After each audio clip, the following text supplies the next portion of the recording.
Assalomu alaykum hurmatli vatandoshlar, odatdagi yangiliklarimizni boshlaymiz.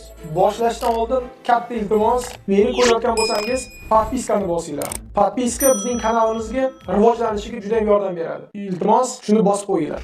Rossiya Federatsiyasi. Assalomu alaykum. Moskva hamda Moskva oblastdagilar diqqatiga, sizlarga ishonchli registratsiya va uni prodleniyasi bo'yicha turdovoy dogovor, zapret va deportni tekshirish, shu va boshqa xizmatlar kerak bo'lsa, bizga WhatsAppdan aloqaga chiqishingiz mumkin.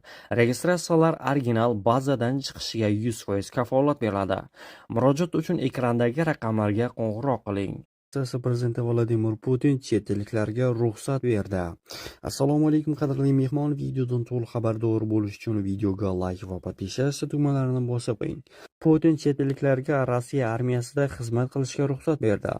Rossiya prezidenti Vladimir Putin xorijliklarga, shu jumladan fuqaroligi bo'lmagan shaxslarga Rossiya armiyasida xizmat qilish uchun shartnoma tuzishga rasman ruxsat beruvchi farmonni imzoladi. Ushbu hujjat normativ-huquqiy hujjatlarning rasmiy veb-saytida e'lon qilingan. Yangi qoidalarga ko'ra, xorij fuqarolari Rossiya qurolli kuchlari, shuningdek boshqa harbiy tuzilmalar bilan shartnoma imzolashi mumkin. Ushbu shartnomalar safarbarlik tugaguniga qadar, harbiy holat bekor qilinguniga qadar yoki urush davri tugaguniga qadar amal qiladi.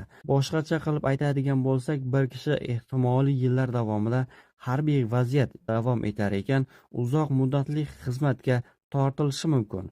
Ushbu o'zgarishlar bir vaqtning o'zida harbiy burch, harbiy xizmat to'g'risida, mudofaa to'g'risida va harbiy xizmatchilarning maqomi to'g'risidagi Rossiya qonunlariga kiritilgan. Harbiy holatlarda ishtirok etish nafaqat salomatlik, balki hayot uchun ham xavfli bo'ladi. Aksariyat muhojirlar, ayniqsa Markaziy Osiyo davlatlaridan armiya bilan tuzilgan shartnoma tezda fuqarolikni olish yoki pul topish yo'li deb o'ylaydi. Ammo buning ortida ko'pincha jiddiy xavflar mavjud. Masalan, O'zbekiston, Tojikiston, Qirg'iziston va boshqa mintaqa davlatlarning qonunlariga ko'ra, o'z fuqarolarining boshqa davlatlar hududidagi qurolli to'qnashuvlarda ishtirok etishi yollanma askarlik deb hisoblanadi va bu jinoyat uchun bir necha yilgacha qamoqqa tushish mumkin.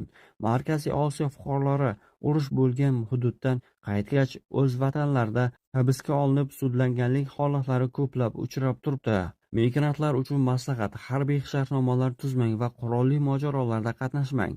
Bu sizning hayotingiz, erkinligingiz va kelajagingizga qimmatga tushishi mumkin. Chet elda ishlash va yashashning qonuniy va xavfsiz usullarini izlash yaxshiroqdir.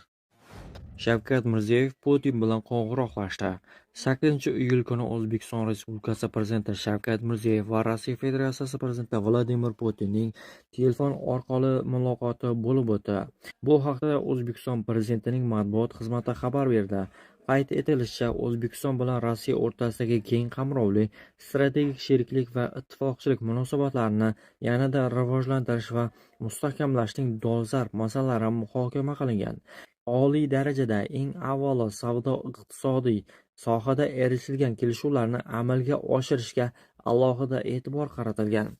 Tovar ayirboshlash ko'rsatkichlarini oshirish, iqtisodiyotning ustuvor tarmoqlarida sanoat kooperatsiyasi loyihalarini ilgari surish, hududlar darajasidagi samarali aloqalarni faol madaniy, gumanitar va ta'lim almashuvini kengaytirish maqsadida o'zaro muvofiqlashgan ishlar va amaliy idoralararo hamkorlikni davom ettirish muhimligi qayd etildi, deyiladi xabarda. Shu ma'noda joriy yilning kuzida o'tkazilishi rejalashtirilgan O'zbekiston va Rossiya hududlari kengashining ikkinchi yig'ilishiga puxta tayyorgarlik va uning natijalarini ta'minlash zarurligi ta'kidlangan.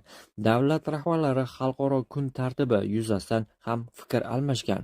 Bo'lajak tadbirlar rejasini ko'rib chiqqan. Eslatib o'tamiz, joriy yilning iyun oyi oxirida Shavkat Mirziyoyev va Vladimir Putin Minskdagi Yevroosiyo iqtisodiy ittifoqi sammiti doirasida uchrashuv o'tkazib, ikki tomonlama hamkorlikning holati va istiqbollarini muhokama qilgandi. Rossiyaning Moskva shahri huquqni muhofaza qilish organlari xodimlari noqonuniy migratsiyani aniqlash bo'yicha reydlar o'tkazib, 500 dan ortiq migrantni hibsga oldi. Bu haqda 8-iyul kuni Rossiya Tergov qo'mitasi xabar berdi. Qo'mita ma'lumotiga ko'ra, Moskvadagi hostellar va namoz o'qiydigan joylarda noqonuniy migratsiya kanallarini aniqlash maqsadida tekshiruvlar o'tkazilgan. Natijada 500 dan ortiq kishi hujjatlarni tekshirish uchun Malayziyaga olib borilgan. Rossiyada qolish tartibi qoidalarini buzgani uchun 30 dan ortiq shaxs mamlakatdan chiqarib yuborilgan. Shuningdek, reyd chog'ida federal qidiruvda bo'lgan bir kishi aniqlanganligi aytilmoqda.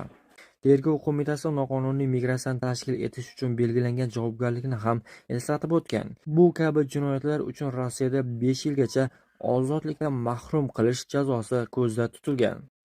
Ukraina tomonidan qilinayotgan dronlar hujumi tufayli Rossiya aeroportlarida besaramjonlik hukm surmoqda. Sankt-Peterburgda 7000 dan ortiq yo'lovchi hamon ucha olmayapti. Moskva aeroportlarida ham kechikishlar mavjud. Yo'lovchilar yerga uxlayapti. Ayni paytda Pulkovada 100 dan ortiq reyslar 2 soatdan 6 soatgacha kechiktirilgan. Yana 30 ga yaqin reyslar bekor qilingan. 80 dan ortiq samolyot boshqa aeroportlarga yo'naltirilgan. Odamlar suv va oziq-ovqat bilan ta'minlanmoqda.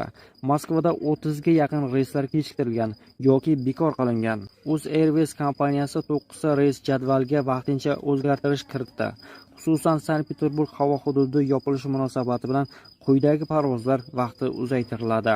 Samarqand Sankt-Peterburg, Sankt-Peterburg Urganch, Urganchdan Sankt-Peterburgga, Sankt-Peterburgdan Buxoroga va shu kabi reyslar